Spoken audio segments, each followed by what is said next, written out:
Você vai dar uma explicação. Peraí. Fala que vai. Olá, gente. Ainda bem que vocês me avisaram, né? Eu nem sabia que... Peraí. Vamos lá. Eu nem sabia que caía depois de 1 hora. Obrigada por avisar. Então, a gente tá retomando aqui. A gente tava conversando sobre o zinco. Eu vou dar um tempo para as pessoas... Nossa, que rápido que vocês são.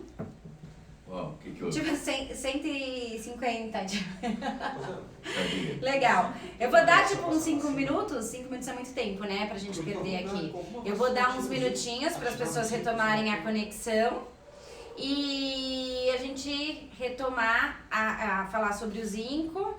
O doutor já fez uma explicação, a Paty vai comentar. E eu tinha feito 3 subperguntas, que era idade ideal, doses, que eles já tinham falado que é interessante conversar com o próprio médico a respeito.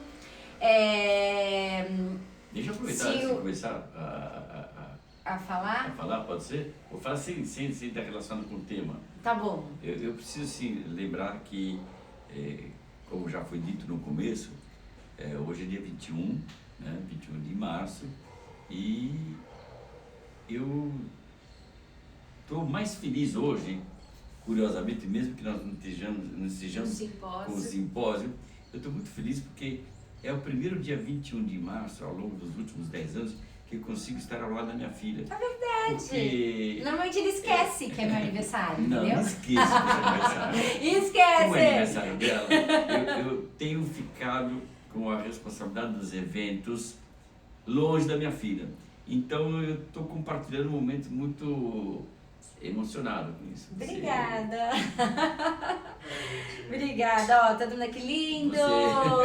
Você não sabe o que é muito importante para mim estar aqui, podendo, assim, no momento do país, do globo, tá numa situação extremamente delicada, poder compartilhar esse dia, essas horas com vocês, com a Paty do meu lado também, que a Paty é meu braço direito, meu braço esquerdo e minha cabeça hoje também, progressivamente, ela vai assumir meu corpo inteiro. Tá? Então, vocês precisam saber o seguinte, que essa construção desse momento é muito singular para mim, é muito íntimo. E me perdoe se... Lá vem, ele chora, gente que chora. Não pode nem abraçar, né? Não pode abraçar, não pode consolar. Pai, já tem 350 pessoas vendo você chorando ao vivo aqui. Ai, lindo.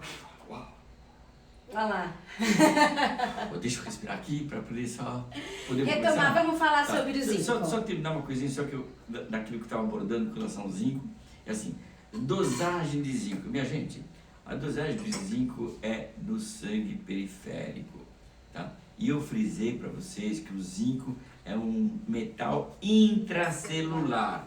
Portanto, existe um espelho do zinco que é uma metaloenzima, é uma metaloproteína que permite ter uma ideia indireta de quantificação de quanto eu posso estar tendo de zinco intracelular, mas ela não é tão fiel. Portanto, por favor, tentem entender que não é importante você dosar o zinco no sangue. Às vezes nós mesmos, eu particularmente também já doso, porque a gente sabe que existem algumas doenças pediátricas, né? Especificamente uma marcadora, que é a falta de zinco levando às lesões de pele da mão, dos dedos da mão, dos dedos do pé e diarreia. Tem um nome que chama-se acrodermatite enteropática. E é muito pouco possível da gente ter esta condição. Mas em pessoas que cronicamente tenham sido internadas, que tenham tomado uma alimentação parenteral por algum motivo mais severo, por cirurgias mais prolongadas, eu posso ter esse quadro em processo de iniciação. Então, às vezes, eu posso intervir numa investigação sabendo, tendo a noção clara de que aquilo que eu estou tendo como dosagem sérica no sangue periférico não é o espelho que eu tenho dentro da célula.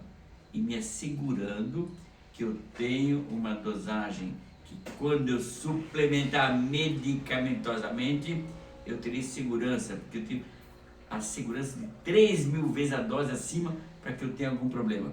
Então, isso que eu queria deixar vocês claro, e eu vou deixar a palavra com a Paty, que ela vai ter uma oportunidade de colocar muito melhor do que eu isso. Paty, não esquece de comentar com a gente se quem tem os exames de zinco adequado, mesmo assim vale a pena ou deve se fazer essa suplementação. Tá, então, o zinco, existem polivitamínicos que têm zinco que podem ser usados desde o primeiro dia de vida, então bebezinhos pequenos podem usar.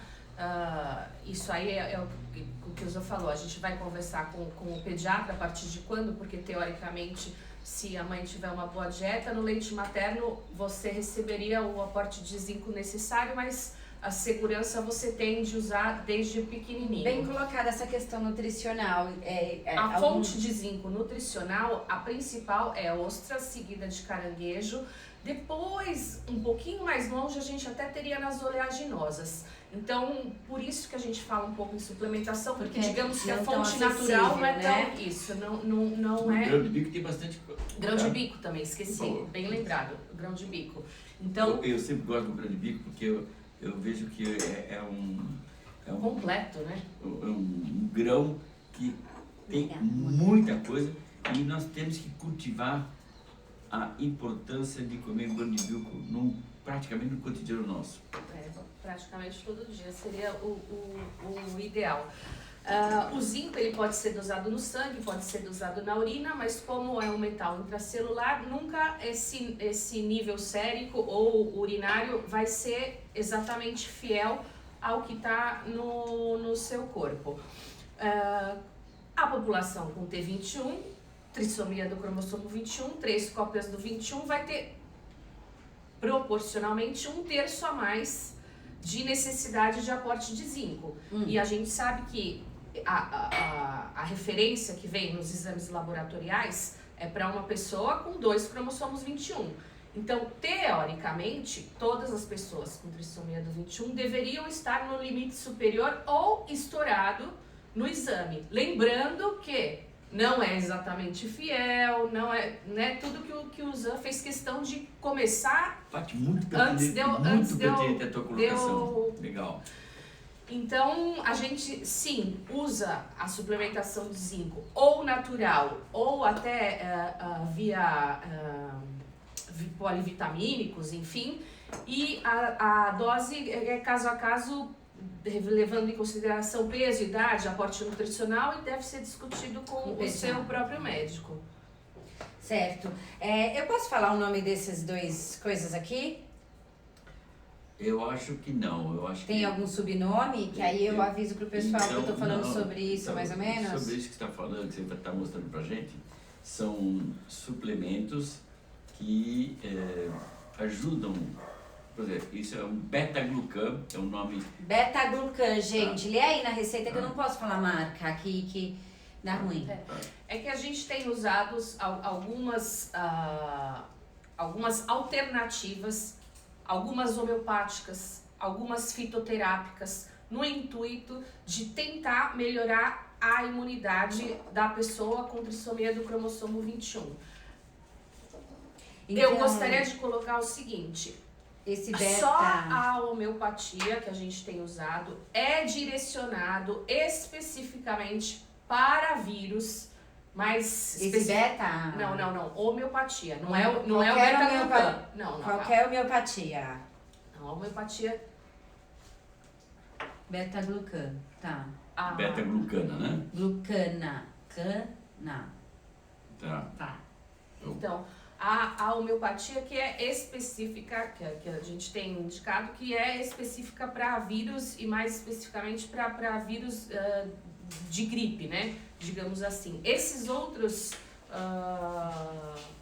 compostos, eles não são específicos para uma doença em si. Eles são para tentar melhorar a imunidade no geral. Tá, e existe algum específico? Porque assim, acabou que falaram muitas marcas, né, de medicamentos, desde polivitamínicos até substâncias para higienização de vias aéreas superiores, ou mesmo bucal, até o famoso própolis, até medicamentos para questões respiratórias, medicamentos relacionados a imunologia, vitamina C. Fala um pouquinho pra gente a respeito dessa questão, desde suplementação, a gente falou bastante sobre o zinco. Você acha que só o zinco é necessário ou que onde a gente acha esse suporte na alimentação e o que essas pessoas podem fazer em relação à proteção imunológica da pessoa com a T21, que a maioria das perguntas estão relacionadas a essa questão imunológica. Depois, eu vou conversar um pouquinho com vocês a respeito dessa higienização, desde a parte de inalação, aspiração, mas antes vamos falar um pouquinho mais sobre a imunologia, porque a gente acabou que falou bastante do zinco e os outros são mais de 8 aqui que as pessoas estão perguntando, ficaram meio não direcionados. O que vocês podem me ajudar a respeito dessas milhões de perguntas que eu fiz encavaladas? Como fitoterapia, o própolis e o óleo de copaíba, a gente sabe que tem efeito anti-inflamatório. Então, para qualquer, enfim, síndrome gripal, quadro que leve a uma inflamação, teoricamente, nós vemos como sendo uma possibilidade anti-inflamatória, né? A vitamina C, diretamente relacionada ao aumento da imunidade, não tem nada comprovado assim que aumenta a imunidade, mas como você falou, nutricionalmente, se você conseguir espremer um limão, tomar um suco de fruta mais cítrico, você vai ter o aporte de vitamina C e você precisa ter o aporte de macro e micronutrientes suficientes para manter uma imunidade em equilíbrio. Então, a vitamina C diretamente não está relacionada à imunidade, mas a gente indica que se tome, mas na forma natural, com limão e suco cítrico e etc. Eles colocaram alguns outros nomes que não são nem fitoterapia, nem homeopatia, são alopatias. E aí, em se tratando de alopatia, eu acho que tem que ser discutido com o médico, caso a caso, porque tem que ter a indicação. E vitamina D? Tá bem, porque só antes de chegar na vitamina D, eu queria só lembrar alguns itens, né? Tem aí o famoso beta-glucano, que você tem vários substratos que estão sendo questionados, que são a base de beta-glucana, né? Beta-glucana é um produto que chama-se um polissacarídeos de estrutura da parede celular, que é um grande indutor e favorecedor com potencial imunomodulador. Portanto, em se tratando de um imunomodulador, poderá ser um elemento que poderá, de novo, eu vou usar muito poderá porque há muita discussão nessas contingências, poderá ser um instrumento que vá ou não vá potencialmente melhorar o desenvolvimento, a resposta imunitária de qualquer indivíduo. Por outro lado, nós temos um substrato homeopático que é retirado de fígado de ganso, foi feito na França, de que está infectado com H1N1. E este produto, que é um remédio homeopático, que todos vocês devem conhecer muito bem, que usa-se muito hoje, ele é dirigido a melhorar a resposta imune para H1N1. Entende-se, portanto, ou propõe-se, portanto, de uma forma indireta, que é possível que ele favoreça também respostas imunológicas para outros agentes virais. Né? Existe um outro remédio que também foi colocado aí, que não sei se vocês sabem, que ele é derivado de uma planta, de fato é uma raiz de uma planta africana. E isso, por sua vez, aumenta a motilidade, além de melhorar. Isso. É a mesma coisa. Tem 3 nomes juntos que foram colocados, é tudo a mesma coisa. Este, tudo a mesma coisa. Tá. Depois, se quiser colocar para a tua turma o nome Tá bom. comercial, não pode citar por questões éticas, mas são derivados de raízes africanas que, por sua vez, são basicamente estimuladores da motilidade dos cílios, que é uma estrutura dos cílios respiratórios, que é uma estrutura da histologia, das células do trato respiratório, desde o nariz até o fim da via traqueorrespiratória. Aumentando essa motilidade, se aumenta a varredura, e aumentando a varredura se aumenta a limpeza da via respiratória. E há referências de que também estimulam imunomodulação. Então, esse substrato, que é uma raiz africana, o outro substrato, que é um polissacarídeo que constitui muita parede celular de levedura, fungo e alguns outros substratos tais como cereais. Então, esses são elementos que podem ser utilizados pelo teu médico, prescrito sob responsabilidade do teu médico, do teu pediatra, e ele vai assumir a indicação e a dose desses substratos. Lembrando que nós não temos hoje nenhuma medicação dirigida especificamente à Covid-19, tá? Então, nós temos, por exemplo, uns antivirais para herpes, isso nós temos. Nós temos antivirais para uma série de outras substâncias, outros agentes. O que eu me permito muitas vezes questionar, eu até falo com a Patrícia que me incomoda, por que eu não posso usar um antiviral, que é um antiviral de um vírus, por que eu não posso usar para outro? É uma questão muito delicada de ser discutido dentro desse momento que nós estamos aqui, uma situação muito leiga, é uma questão de discussão muito técnica em ambiente médico-científico, para que a gente possa ter um conjunto de propostas e de riscos a serem considerados profissionalmente, se vale a pena ou não. Muitas das atitudes médicas consideradas como off-label, não traduzidas oficialmente, mas pela prática, permitindo ao indivíduo ter a opção, ele, como profissional, vai assumir o risco de. Portanto, por favor, essas substâncias, mesmo que não sejam substâncias bioquímicas ou quimicamente elaboradas, totalmente elaboradas, mas vindo de plantas, vindo de seres vivos indiretos, tem que ter uma cautela, tem que ter um direcionamento, tem que ter um maestro, um profissional que vai maestrar toda a indicação e a elaboração da melhor qualidade imunológica para o teu filho ou para o teu paciente ou para você mesmo. E inalação com acetilcisteína? Uau! N-acetilcisteína. Tá, vamos lá. O N-acetilcisteína tem uma história muito marcada, se não me engano faz uns 20 anos, ou um pouco mais talvez, né?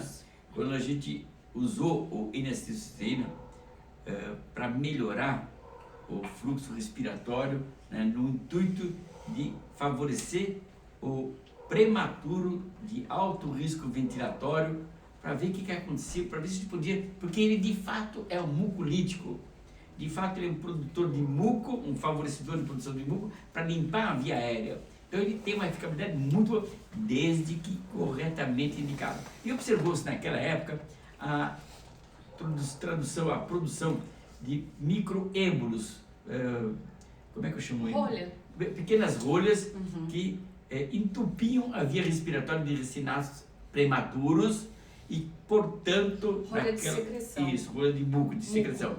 Portanto, deixou de ser indicado em prematuros. Considerando-se que a pessoa com trissomia de 21 tem algo que eu tenho insistido de uma forma enfática na turma da pós-graduação, eu tenho falado assim, neotenia. Neotenia é você ter características, quando eu falo em neotenia fisiológica, você tem características retrógradas, embriológicas, anteriores ao momento que você está. Então, se eu tenho 2 anos de idade, eu tenho expressões de 1 ano ou de 6 meses. Se eu tenho 10 anos, eu posso ter essas expressões também. Eu traduzo neotenia usando o modelo de 2 sêniors, pessoas com mais de 60 anos, né, sobre uma cama, brincando de briga de travesseiro, que é uma atitude infantilizada. Então, infantilizada retrógrada, anteriorizada, embriológica talvez. Este perfil que é marcado na pessoa da trissomia 21, ele é marcado nas condições fisiológicas. Traduzindo, portanto, que o indivíduo com trissomia 21 não deverá usar o N-acetilcisteína, a não ser com critérios médicos muito bem marcados. Ele não deverá usá-lo, porque ele poderá, N-acetilcisteína, poderá sim aumentar o risco de êmbolos, de rolhas respiratórias e complicar mais a via respiratória. Portanto, se eu tiver um fisioterapeuta que me dará uma cobertura boa, eu fico tranquilo em usar, mas eu preciso fazer uma fisioterapia muito dirigida. Consequentemente, eu preciso ter um cuidado específico. Tá, deixa eu te perguntar uma coisa. Montelukast de sódio, pode usar? Então, o montelukast de sódio, ele é uma alopatia, ele é medicação.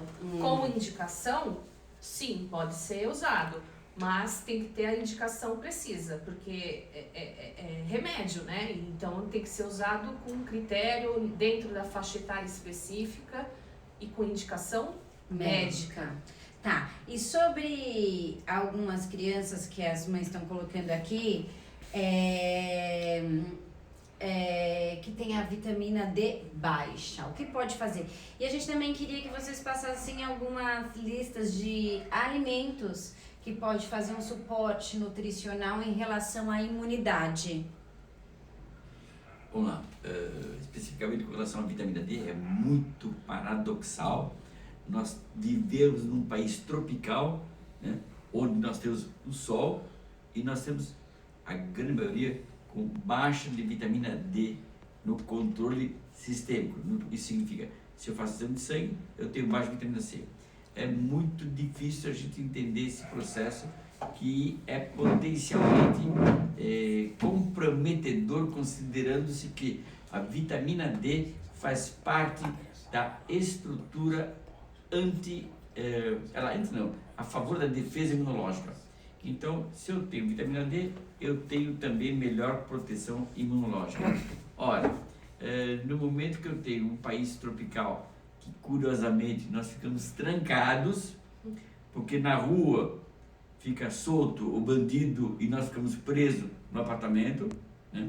Agora, na rua fica solto o vírus, nós ficamos presos nas nossas casas, né? É muito louco isso, mas tudo bem.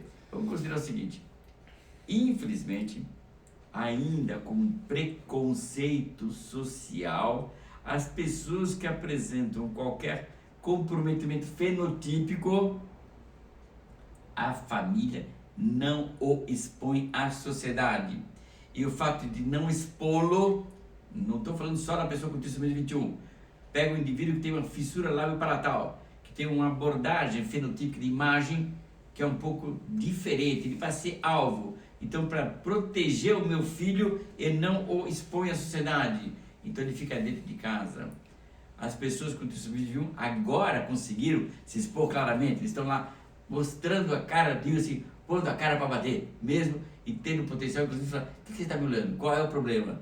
Você nunca viu? Ora, então eu sou igual a você com algumas características. Mas, vamos lá.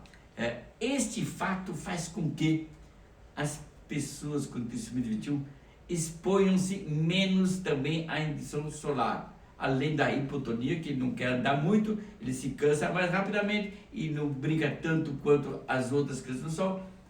Todos nós ficamos trancados. Então nós não temos exposição solar, o que faz que nós tenhamos uma redução da vitamina D e, claro, nós teremos que fazer um aporte desse substrato. E o médico vai prescrever a quantidade que ele considerar caso a caso, considerando exposição, considerando o momento climático. Claro que no inverno eu vou ter que ter maior proteção e no verão menor. Proteção no sentido de tomar mais ou menos vitamina D. Tá. Márcio, você quer complementar, por favor? Não, tem que ser visto caso a caso, que a gente sabe que a vitamina D ela é lipossolúvel, então quem é mais gordinho, aquilo acaba ficando armazenado na gordura e não chega aonde a gente, por exemplo, no cérebro, que a gente gostaria que chegasse. Então, pessoas da raça negra também precisam ter um aporte um pouco maior. Então tem que ser avaliado caso a caso. Que bom que você colocou da pessoa da raça negra, quando você fala da hidroclorotiazina, hidroxicloroquina, que é o remédio que é usado para malária, né? Ela está descrita que um depósito desse produto tem uma particularidade na melanina. Portanto, as pessoas que têm mais pigmento melanocitado tem que ter uma dose diferente da rotina. Então tem que ter um controle mais dirigido a isso. E foi muito marcado, muito importante se colocar a condição específica do tecido subcutâneo, da gordura subcutânea, porque tudo que é lipossolúvel se distribui pelo corpo em duas áreas primárias, no tecido subcutâneo da pele, né? E no sistema nervoso central, que deixou isso claro. Só que no sistema nervoso ele tem uma atuação e na gordura subcutânea, no lipócito, ele se acumula, se armazena. E imagine que a pessoa, num determinado momento, que ela fez uso crônico de um produto lipossolúvel, que tenha DL50X, e essa pessoa não comunica ao médico que está fazendo um regime, portanto está degradando lipócito. O nível de produto lipossolúvel no sangue aumenta 4 a 5 vezes a dosagem terapêutica que esse indivíduo está dando. Se, portanto, a dose letal de 50% estiver muito próxima, é um grande risco. Então, tem que ter cuidado no processo de orientação do indivíduo com massa lipótica maior, o gordo, Tá de dieta. tem que ter cuidado com derivados lipossolúveis. E ele tem que tomar uma dose maior, porque ele perde. E quem tem dificuldade de ganhar peso? Aquela dose que vai, habitualmente ela não se acumula tanto no lipócito, porque ele não tem tanto lipócito, então aquilo vai para o sistema nervoso dele e vai atuar de uma forma dirigida. Tá, mas existe alguma coisa que uma mãe que está com um bebê com dificuldade de ganhar peso possa fazer em relação à questão de alimentação? Porque existe uma preocupação até que vá para gastro, sonda, essas coisas. Tem alguma dica em relação a isso para a criança com T21 com dificuldade de ganhar peso? Ele não está falando da vitamina D, tá? Existem vários suplementos alimentares que você pode fazer em associação ou com leite materno, ou a criança, em alguns casos, ela, por conta de precisar de um aporte calórico maior para ganho de peso, ela está em paralelo do aleitamento com já uma suplementação com fórmula infantil. E existem várias fórmulas infantis hipercalóricas ou com aumento de uma gordura específica que favorece ou o prematuro ou o sistema nervoso central. Isso tem que ser avaliado caso a caso, mas a gente tem muita ferramenta para ajudar e auxiliar antes de você pensar numa gastrostomia ou enfim, numa coisa mais agressiva. Então... Deixa eu perguntar uma coisa. A Paty já frisou. Leite materno, leite de peito, teta, tá? Peito, leite materno é o grande remédio. Tá, mas para quem não tá mais no peito, por exemplo, eu tenho 10 anos, qual a lista de alimentos fundamentais para esse momento? Grão de bico, quem puder, ostra e carne de... Então vamos lá. Vamos lá. Tem que ter... Bom, a pessoa com trissomia do cromossomo 21 tem deficiência de acetilcolina. Então, a gente precisa de colina. A colina vem do ovo. Então, ovo. Particularmente a gema. A gente precisa de triptofano. Triptofano é o precursor da serotonina, dizem que é o grão da felicidade. Prazer. E também zinco. Então a gente tem isso no grão de bico. Nicotina. Nicotina, a gente está cheio de receptor nicotinérgico no cérebro e todo mundo sabe que você, até a nicotina do cigarro é excitante, te Cuidado, deixa... que o povo vai achar que tem que fumar. Não. Então, mas tem que tomar alguns cuidados aqui. Receptor de verdade, nicotinérgico. ao vivo tem que tomar alguns cuidados. Nicotina tem na berinjela, né?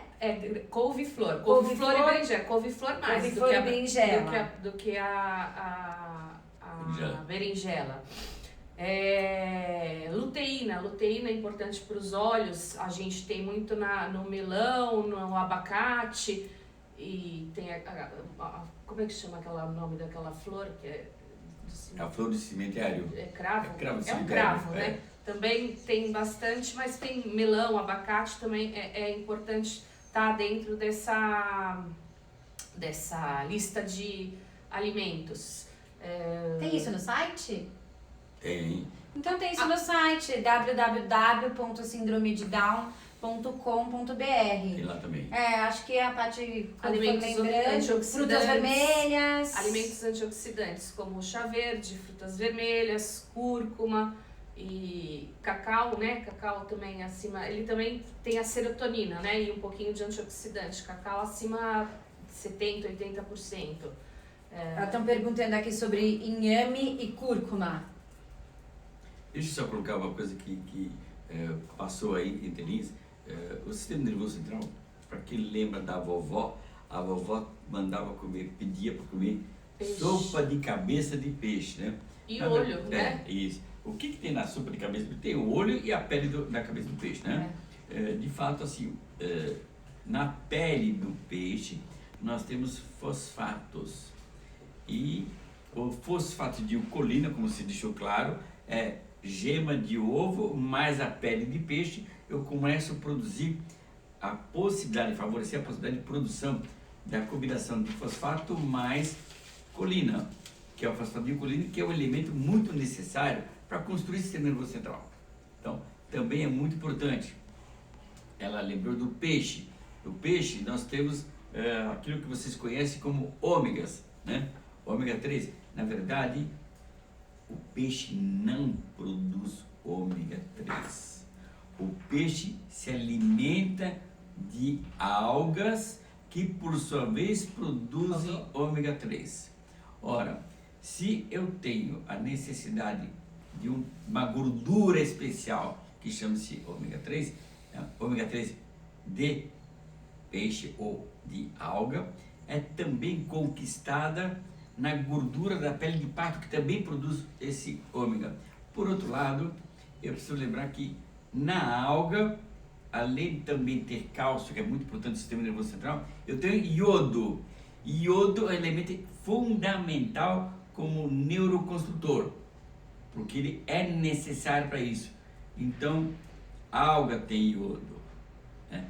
Peixe tem iodo, peixe marinho tem mais iodo. Então, eu preciso dessa abordagem. E sardinha em lata, por exemplo, os enlatados? Todo até enlatado. grão de banco tem enlatado Legal, hoje em vamos dia, lá. né? Enlatados, Grão de bico tem. enlatados tem um problema. Eles têm um substrato que é o conservante, que é o substrato mais deletério que nós temos em termos de industrialização alimentícia. Entretanto, eu não posso em momento nenhum me permitir ser fiel, né, à indústria alimentícia. Vou traduzir. Eu não posso comer um único produto de uma única marca. Existe uma marca que, se a marca é tal, bons produtos indica. Não, vocês já entenderam, né? Se eu for fiel só naquela marca, sempre esta indústria vai usar o mesmo substrato de conservante. Só que ela vai variar a concentração independente do elemento que ela está industrializando. Mas o conservante vai ser o mesmo. Então eu vou verticalizar aquela concentração no meu corpo que vai ser deletéria. Se entretanto eu variar as marcas, me desculpam, eu vou me contaminar sim, mas de uma forma homeopática. Então eu vou ter o direito de ter acesso a, por exemplo, a uma sardinha enlatada de várias marcas diferentes, com conservantes potencialmente diferentes, porque são indústrias diferentes. Então, isto é quando eu não tenho um aporte in natura. Então, eu vou partir para uma situação tal qual foi colocada, que é a industrializada de enlatados. Tá, para mudar um pouquinho de assunto, eu vou dar uma pequena ré, porque estão perguntando bastante sobre o própolis e sobre também a beladona. Ouviram dizer que não pode a beladona, sim, não, por quê? E o própolis pode? Como? Quanto? Desde que idade? Bom, com relação ao própolis, eu não sei responder muita coisa para vocês, não. Eu acho que estou no mesmo nível de informação que vocês. Eu não estudei própolis, eu não sei se a Paty estudou alguma coisa com relação ao própolis, mas o que eu sei que esses derivados de produção de abelha, eu sei que há relações claras, descrições muito evidentes de que a geleia real verdadeira tem um potencial imunoestimulador muito importante. Entretanto, geleia real verdadeira é, quantificadamente falando, muito reduzida para cada colmeia. Eu deveria ter um produto de 10 a 15 colmeias para ter uma quantidade de geleia real suficiente para que eu possa induzir essa resposta imunogênica. Consequentemente, ela é extremamente cara e nós não temos acesso. Eu prefiro que você use a palivizumab do que use geleia real, tá? Fazendo esse comparativo econômico. E com relação ao item que Belladonna. é da beladona, a beladona é um derivado, é um produto primário vegetal que a partir dele vai ser retirado, vai ser subtraído um substrato químico, a matéria para fazer a atropina. Então, é claro que como a gente sabe que a atropina potencialmente pode gerar problemas para a trissomia 21, abre parênteses, a pessoa com trissomia 21 tem 60% de risco de ser hipersensível à atropina. Portanto, a hipersensibilidade pode gerar um efeito agudo da beladona ou da atropina. Vou traduzir. Se eu preciso usar, por exemplo, uma gota de derivado atropínico para relaxar o músculo da minha íris, para poder fazer um exame de fundo de olho, uma gota só é suficiente para relaxar a íris e permitir uma avaliação do fundo de olho. Esta gota, no indivíduo com trissomia 21, pode equivaler mais ou menos a uma dose muito grande e levá-lo à UTI. Vamos ter bom senso, não vamos se apavorar. Mas assim, evitar derivados de beladona é importante. Lembrando que quando se trata de homeopatia, a base de beladona, eu não tenho substrato da beladona. Eu tenho o que chamamos de dinamização. Esta dinamização parte de uma sequência de C6, C7.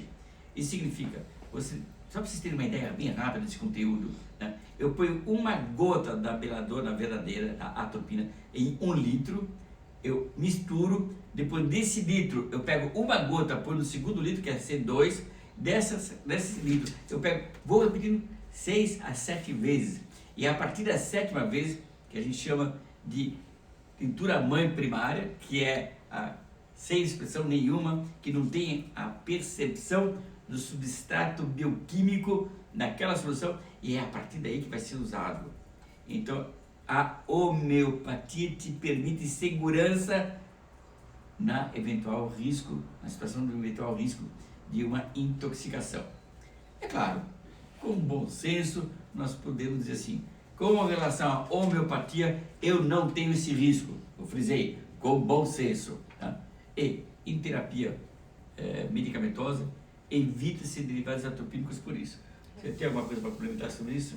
Não, é isso mesmo. A gente vai voltar a falar, tem bastante pergunta ainda sobre o Covid-19, desde a parte de que quem pegou pega de novo, ou é uma vez só já está imune, até outras quesitos. Mas antes disso, eu queria fazer algumas perguntas mais direcionadas à T21 em si, que é, o hipotireoidismo pode atrapalhar o desenvolvimento da criança? Vamos lá, pai. Depois eu complemento. Existem alguns tipos de hipotireoidismo, né? O mais deletério e que pode atrapalhar o desenvolvimento cognitivo é o hipotireoidismo primário, que é o hipotireoidismo congênito, que teoricamente, em todo o Brasil, você conseguiria detectar pelo teste do pezinho. Por isso que é importante que as pessoas peguem o resultado do teste do pezinho. Porque é obrigatório. é obrigatório, mas nem sempre eles te dão o resultado. Você tem que pegar via internet e às vezes a pessoa naquele começo esquece de buscar o resultado ou mesmo de apresentar para o pediatra. Mas quando está alterado, o laboratório já não comunica à família? Comunica, né? Mas se você tiver passado os dados corretos, se você não muda o número do celular, tem uma série de variantes aí no meio do caminho. E aí, se você detectou no teste do pezinho e entrou no momento precoce, oportuno, com o tratamento, não vai ter consequência. Porém, se nesse caso de hipotireoidismo congênito ou primário, você não der a medicação, você tem a chance de ter uma doença que antes, popularmente, o nome é feio, mas era chamado de cretinismo, porque exatamente trazia um prejuízo na parte cognitiva. A pessoa ficava com uma deficiência intelectual secundária a esse hipotireoidismo primário. Existem outros tipos de hipotireoidismo. Vai colocar o mais comum na síndrome de Down, que não é esse primário ou congênito, que podem trazer alguns outros prejuízos, mas aí não são a nível intelectual ou cognitivo. Muito bom. Então, vocês entenderam claramente de que o hipotireoidismo congênito, que é primário, que é uma disfunção da tireoide, ele é, de fato, mais frequente na população com trissomia 21 do que na população comum. Entretanto, não é este que é o mais frequente na trissomia 21. A trissomia 21 tem um componente de um hipotireoidismo terciário, tá? Que, portanto, não é uma disfunção da tireoide, é uma disfunção de um outro sistema que repercute para com a tireoide. Considerando-se este o evento que varia mais ou menos de 15% a 22%, 20% de frequência da população com trissomia 21, esse indivíduo, o ideal é que ele seja tratado. 2. O que a gente sabe hoje é que se esse indivíduo não for tratado, não tomar o remédio, ele, não vai ter comprometimento intelectual. 2. Depois de 2 anos sem tratamento, ao longo da vida, e a cada 2 anos que ele não tomar o remédio, em outras palavras, que ele esteja com o hipotireoidismo não primário, não congênito, ele a cada 2 anos deixa de ganhar meio centímetro de estatura. Para mim, esse meio centímetro faz diferença. Eu tenho 1,53 m e meio. Ainda tem isso? Espero que mantenha, viu? Não quero medir de novo, porque eu sei que vou diminuindo, mas tudo bem. Certeza. Você está diminuindo já? Eu não quero falar sobre isso. Então vamos lá. Provavelmente já não tenho mais isso, mas eu não vou medir, vou ficar com 53,5 mesmo. Meio centímetro faz diferença para mim. Portanto, eu não queria que a população, não gostaria que a população com trissomia 21, que primariamente já tem uma estatura final reduzida, diferente dos seus irmãos, produtos do mesmo casal de pais, que esse indivíduo tenha a possibilidade de não ganhar o que ele tem direito de ganhar. Então, eu vejo como importante suplementar esse medicamento, esse hormônio, no momento, não é hormônio de crescimento, estou falando do hormônio tireoidiano. Por favor, vamos lá. Então, eu vejo muito importante fazer esse controle, tá? E esse controle é, por favor, semestral. Tá muito beneficioso. Não fica tirando sangue do teu filho de 2 em 2 meses, 3 em 3 meses. Não tem sentido, tá? E eu, particularmente, acho que dizer que ele vai repercutir para ficar mais gordo, não vejo isso como uma tradução clara. Com certeza não vai ter comprometimento intelectual. O que eu posso abrir um questionamento é que a gente sabe que o hormônio tireoidiano é um hormônio excitatório e, consequentemente, ele poderá, por exemplo, em alguns casos de maior ou menor expressão, caso a caso, ele poderá, por exemplo, fazer com que esse indivíduo tenha o seu trato digestório um pouco mais acelerado, mas isso não é percebido na rotina. Você tem alguma coisa para comentar? Que o bom funcionamento da tireoide está intimamente relacionado ao metabolismo do zinco, tá? Então, o zinco também é importante para a tireoide e, portanto, para a população com trissomia do cromossomo 21. Muito bom. Tá certo. E sobre a doença celíaca versus o coronavírus? Algum cuidado específico? Coronavírus e doença celíaca, eu não consegui fazer esse link. Eu não entendo. Tá ali em cima. O que fazer em relação a quem tem uma doença celíaca relacionada a cuidados versus Eu coronavírus? acho que diretamente não está no grupo de risco, porque a doença celíaca é uma doença autoimune, desabsortiva, a não ser que ele esteja, assim, consumido, emagrecido, por conta da doença celíaca está muito descontrolada, mas se estiver controlado, a princípio não entra naqueles grupos de riscos habituais, então são os cuidados gerais pertinentes para qualquer outra pessoa com trissomia do cromossomo 21. Quem já pegou Covid-19, pega de novo ou fica imune? Existe caso de alguém que pegou 2 vezes? Então, eles têm casos que apareceu com a sorologia veio positiva 2 vezes. Eles agora estão definindo se o vírus ficou recrudescente e voltou a ficar ativo ou se foi de fato uma segunda infecção. Então não tem dados ainda sobre isso. Eles estão levantando, acho que nos próximos dias devem sair dados mais concretos em relação a isso. De novo, isso é uma questão claramente epidemiológica. Para que se tenha a resposta verdadeira, exata desse processo, vai demorar um determinado tempo. Gap de dias aí. Eu vou aproveitar o gancho, dizer assim, eu tenho procurado na literatura, via internet, de área técnica, científica, acadêmica, referências de trissomia de 21 com corona. Antes de ontem, ou ontem, nós tivemos um caso de uma pessoa com 22 anos de idade que veio a falecer em Barcelona. Em Barcelona. O único caso descrito na medicina, é isso? O único caso referenciado dentro das nossas limitações de investigação de varredura. Pode ser que amanhã, como isso a gente está falando, amanhã já podem ter dados novos. Eu não vi nada além disso. O que eu posso dizer para vocês que nós estamos com um caso internado, né, cuja sorologia está negativa em dois laboratórios de grande porte, de grande referência, de grande respeitabilidade científica, estão negativos.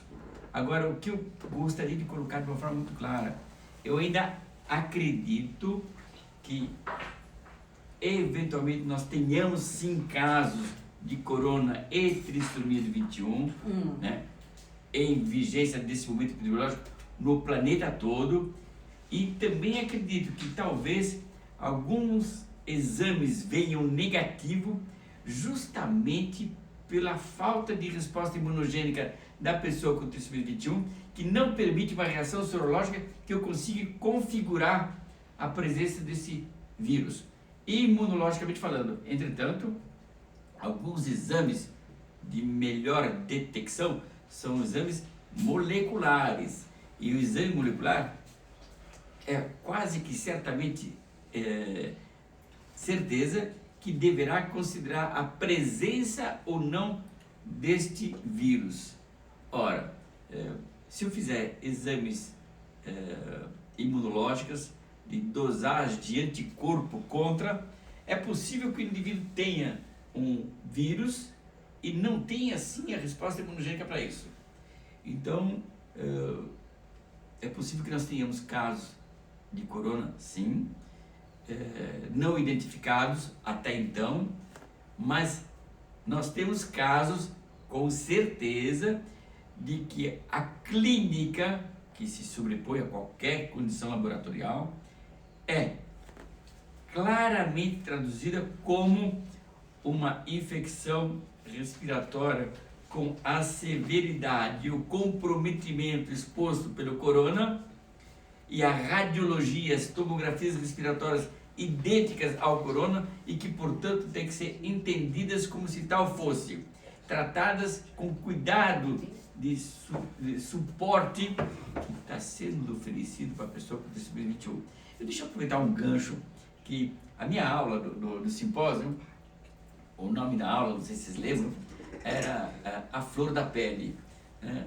E eu ia começar essa aula mostrando um indivíduo com trissomia 21 no início do século XX, do século XXI, né? Um indivíduo sem nenhuma atenção, nenhum cuidado, um indivíduo que se comporta praticamente de uma forma muito retrógrada neurologicamente, andando quase que de quatro, com péssima condição higiênica, com péssima supervisão, zero, era alimentado por baixo da porta. E eu ia mostrá-los o cuidado que eu assisti, vivenciei numa UTI. Eu vou referenciar porque foi assim, fantástico. Um jovem, um indivíduo de 9, 10 anos de idade, que fez 3 paradas cardiorrespiratórias. Eu estava na sala, na 4ª parada. Uma parada secundária a um choque séptico. Secundária a um choque séptico gravíssimo, de velocidade muito grande, de comprometimento assim, de 3 a 4 horas evolutivas, com trissomia 21. Esse indivíduo estava tendo uma atenção profissional que eu nunca vivenciei ao nível dos meus 45 anos de trabalho com trissomia 21 e sem, pediatricamente falando. A equipe profissional, médico, paramédico, toda a infraestrutura laboratorial que estava sobre essa criança, permitindo uma qualidade de sobrevida. Depois de 4, 5, 10 dias, hoje eu vejo esse indivíduo no meu consultório, depois de ter visto dentro do momento de uma parada cardiorrespiratória, porque teve um cuidado de uma equipe multidisciplinar que não lhe seria oferecido há 45 anos atrás. Hoje, a ele foi oferecida uma qualidade de sobrevida muito melhor que muitos outros que talvez estejam na população comum e que não têm a oportunidade de cuidado. Então, a grande diferença hoje é que nós temos cuidados equivalentes e de grande respeito da comunidade científica, da comunidade médica e da comunidade paramédica para com esses indivíduos. O que eu quero enfatizar é que, normalmente, de uma forma reciprocamente falando, a pessoa com trissomia do 21 hoje está tendo cuidado, sim, está tendo o respeito, sim, e as pessoas que estão com internações indicadas com trissomia 21 estão tendo o respeito de ter uma vaga prioritária. Bem diferente daquilo que acontecia há 45 anos atrás. Ora, então isso é um fator que me faz sentir muito bem de ter percebido que hoje eles adquiriram um respeito social. É isso. Legal. Alguma coisa, Pá? Olha, a gente, no momento, está com crianças internadas, crianças com trissomia do cromossomo 21. Nenhuma veio a sorologia para Covid-19 positivo. E eu estou todo dia falando com o Hospital Infantil Darcy Vargas. Lá tiveram vários casos, não estou falando no geral, não especificamente de crianças com trissomia do cromossomo 21. Lá, até agora, todas as sorologias vieram negativas. Legal. E existe uma saturação mínima que as mães devem ficar atentas para levar no hospital, no caso atual? Qual é o momento que elas devem ficar atentas para levar para o hospital na situação atual? Febre, mais desconforto respiratório, com a saturação ali abaixo de 95, é o critério, e é o critério, acho que até que o Ministério da Saúde... Universal. Universal. Tá, a inalação com soro fisiológico, o que vocês têm para falar sobre isso? E tem muita gente perguntando sobre alguns medicamentos ou substâncias que colocam na inalação também. Tem algum critério em relação a isso? Pode, não pode, o quanto pode? Pode falar um pouco sobre isso?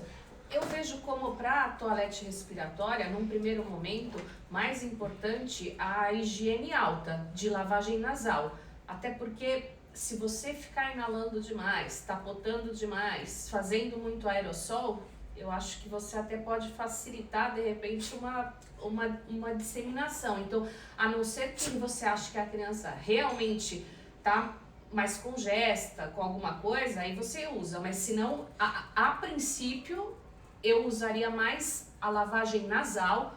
Pode usar até algum fitoterápico, alguma coisa como antisepsia. Fitoterápico, para lavagem nasal, que eu estou falando aqui com vocês. A princípio, eu deixaria a inalação, digamos, só uma vez à noite antes de dormir, para também não ficar essa manipulação de via aérea mais inferior. Nesse momento, eu teria um pouco de cautela. A não ser, como eu tô falando, a criança que tá congesta, tá congestionada, com alguma tossinha, e aí, enfim, você vai discutir com o pediatra. Tá, depois dá uma olhada aqui, que tá só uma palavra de cada vez subindo no meu, você conserta aqui. Tem uma pessoa perguntando sobre o cloridato de oxi... Eu anotei em abreviatura. Existe algum fluido que se põe na inalação chamado alguma coisa assim? Cloridato de oxi... alguma coisa? Porque provavelmente ele está usando o nome do sal, por a gente não poder falar a questão. Ele já vai voltar? Aí eu pergunto com mais clareza. Me ajuda quem perguntou do cloridato aqui. Sobre aspiração de vias aéreas.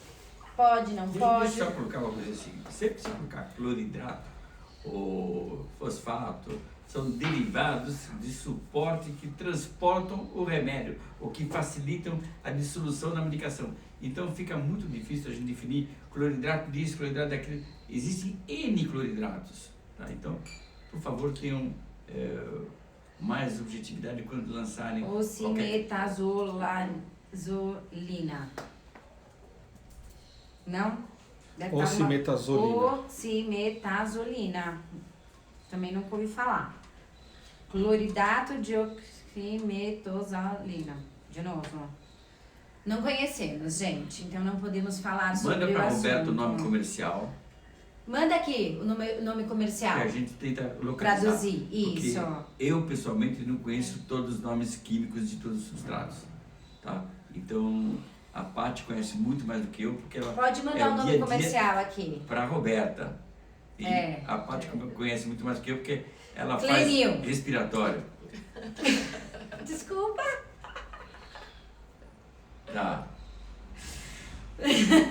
Existe uma associação com esse substrato, tá, que a gente conhece bastante. E esse substrato ajuda no processo de fluidificação e de limpeza, e ajuda no processo de varredura celular. A gente usa isso com prescrição médica. Tem que ter a indicação, não é para prevenção ou para... tem que ter a indicação para uso. E com relação a aspiradores, aqueles aspiradores nasais, vale, não vale? Como é que funciona? Quer responder, Ivana? Existem vários tipos de aspiradores agora. Aqueles tipo perinha, às vezes você não consegue dosar a pressão que você vai fazer e pode acabar machucando. Tem esses que você suga, que eles são um pouco mais seguros, mas eu não vejo necessidade de você usar. Eu acho que a criança precisa estar com a indicação, precisa estar congesta, e você usa mais na população bebezinho pequeno, né? Crianças maiores... Às vezes a lavagem ela já é suficiente e aí muito mais eficaz. E você não precisa usar essas ferramentas, que é o que eu falei. Eu acho que vai ter que ter um pouquinho de bom senso agora nessa época que pode contaminar mais, né? Dependendo de como você aspira. Tá. A gente falou sobre saturação, nem todo mundo tem oxímetro em casa. Então, tem alguns sinais... Desconforto respiratório, tirasa, batimento de asa, você vê que tá fazendo esforço aqui nas costelas. Na hora que respira, faz a linha, assim, intercostal, né? Essa musculatura aqui, o movimento das narinas, que ela chama de batimento de asas nasais. Que a narina aqui abre e fecha. Isso é uma situação a ser considerada e a ser levada para o pediatra, né?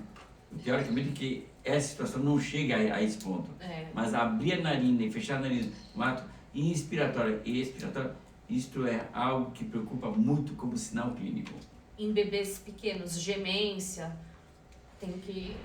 Tá, existe a chance do exame do Covid-19 dar soro negativo e ser positivo? Falso positivo, falso negativo, como tudo, né? Existe, mas é bem pequena, viu? Os exames, os kits que eles estão utilizando são de PCR e essa chance é pequena, mas existe. Tá, a gente vai cair em 3 segundos, aí a gente já retoma.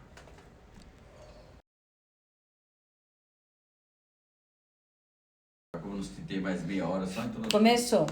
Peraí. Vamos lá, já. Vou dar mais... Peraí. O Roberto vai falar umas coisas. Voltemos aqui. Voltamos. Ai, peraí. Deixa eu conectar aqui também pra conseguir escutar vocês. Eu vou dar uns minutinhos para as pessoas conseguirem retomar. Já foram 2 horas de vídeo. Acho que tem que tirar esse brinquedo da minha cachorra. Eu tiro. Calma. Olha lá. E a gente vai conversar mais meia horinha, então vamos dar uma condensada. Ficou bastante perguntas ainda, muitas foram respondidas. Mas vamos tentar ser bem direto, porque senão eu nem consigo nem material para depois divulgar para vocês, que não vai ter como juntar tudo. Então vamos aproveitar esse último tempo para aproveitar o Dr. Zan e a doutora Paty aqui, para a gente pegar as informações mais importantes para este momento.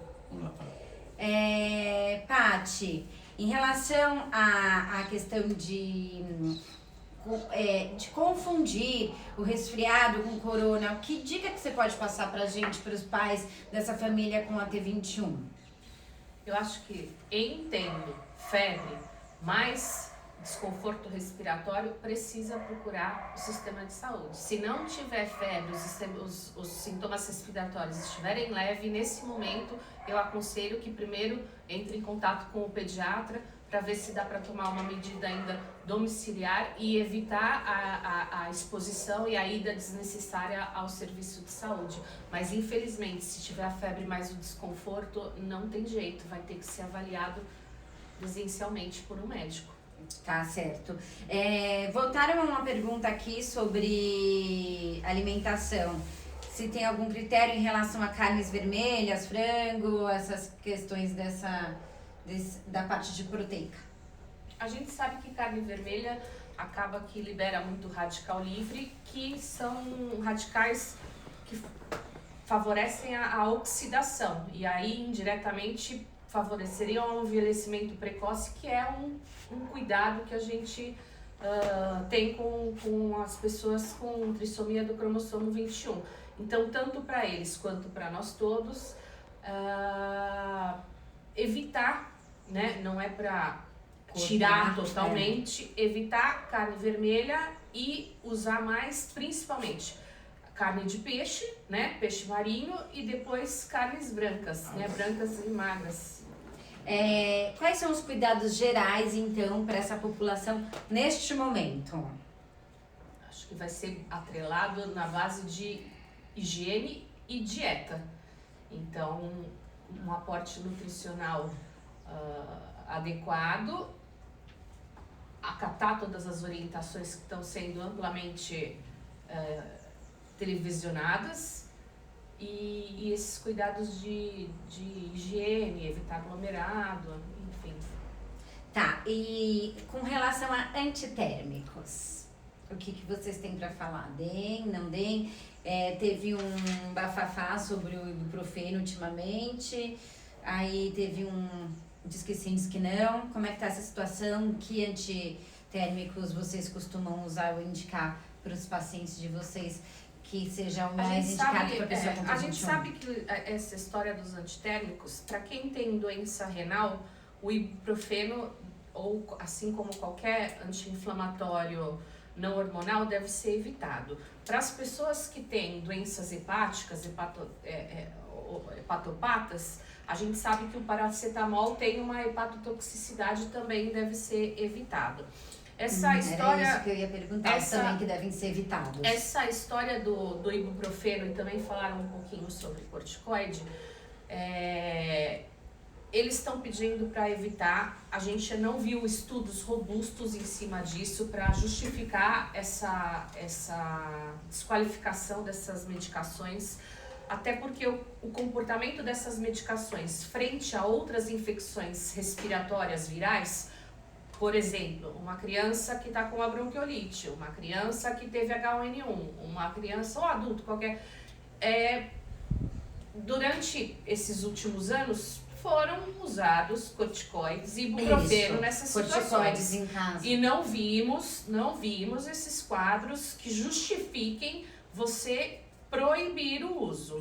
Lógico, se você tem uma outra opção, isso vai ser levado em consideração caso a caso e deve ser compartilhado com o seu pediatra. Não vejo nada como proibitivo ainda e não vejo nada como um estudo robusto que suficiente para desqualificar.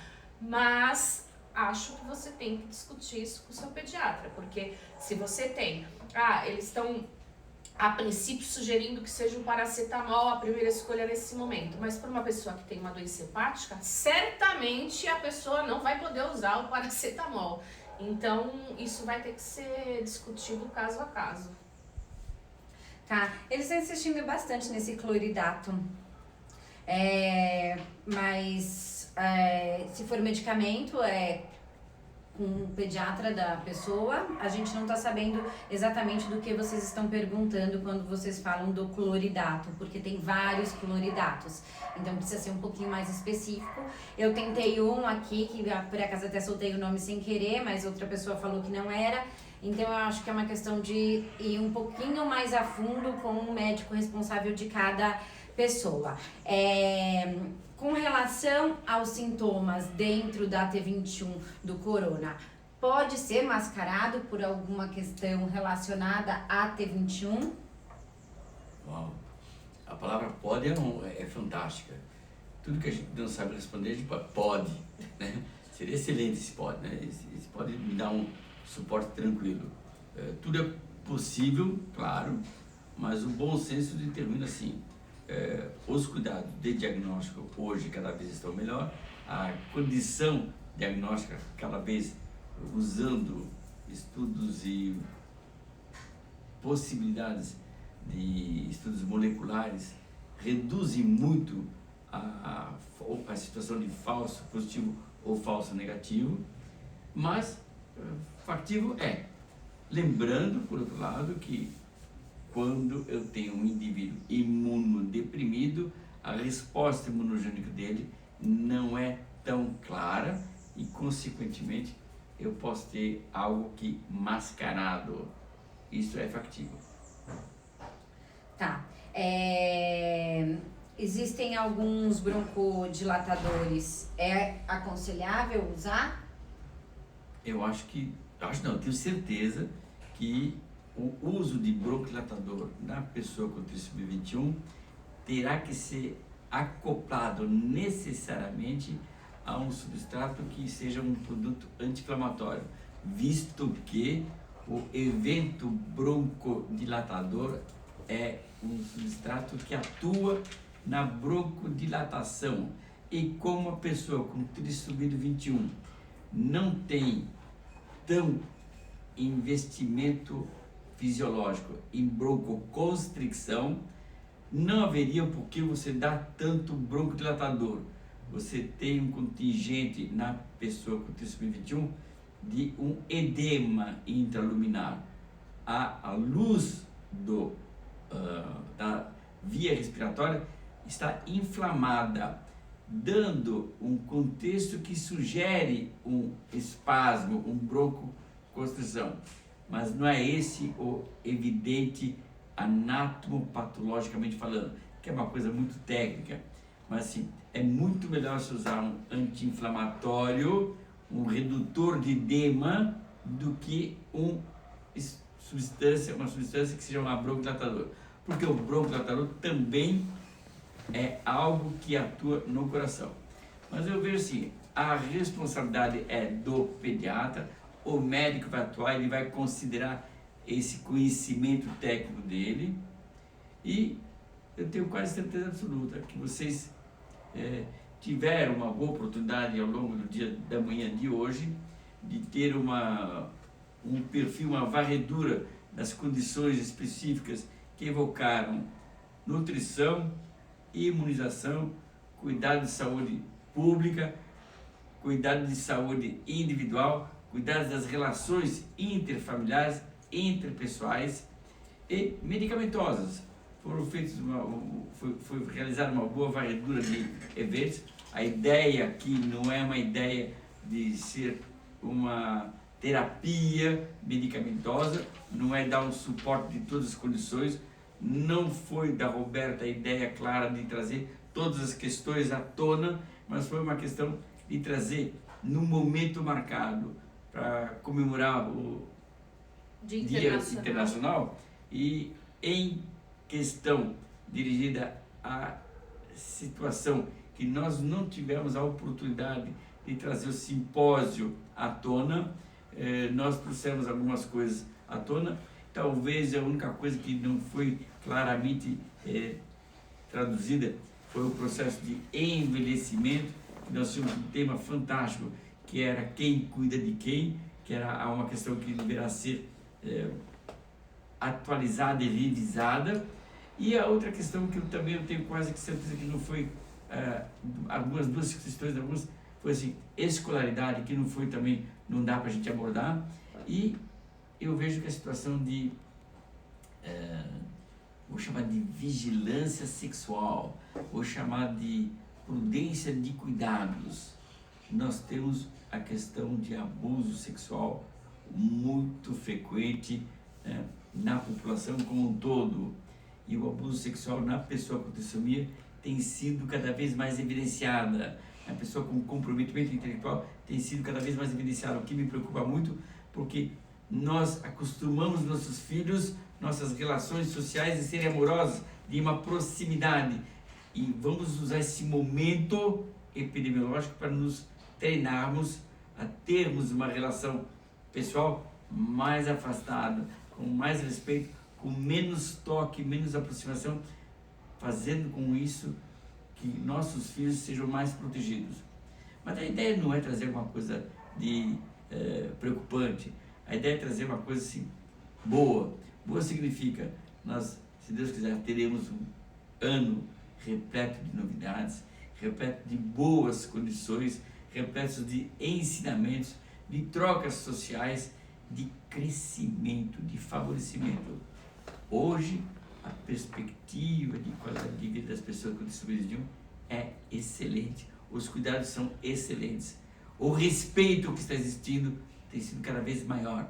E eu não posso deixar de enfatizar que talvez uma das grandes âncoras desse processo é a Federação Brasileira da Associação com Síndrome Down, tá?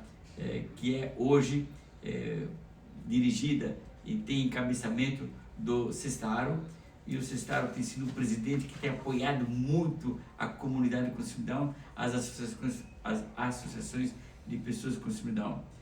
Vincule-se com a federação para que tenha um contexto de força política mais forte, dirigida a uma única estrutura, que no momento é a federação que responde para todo esse perfil.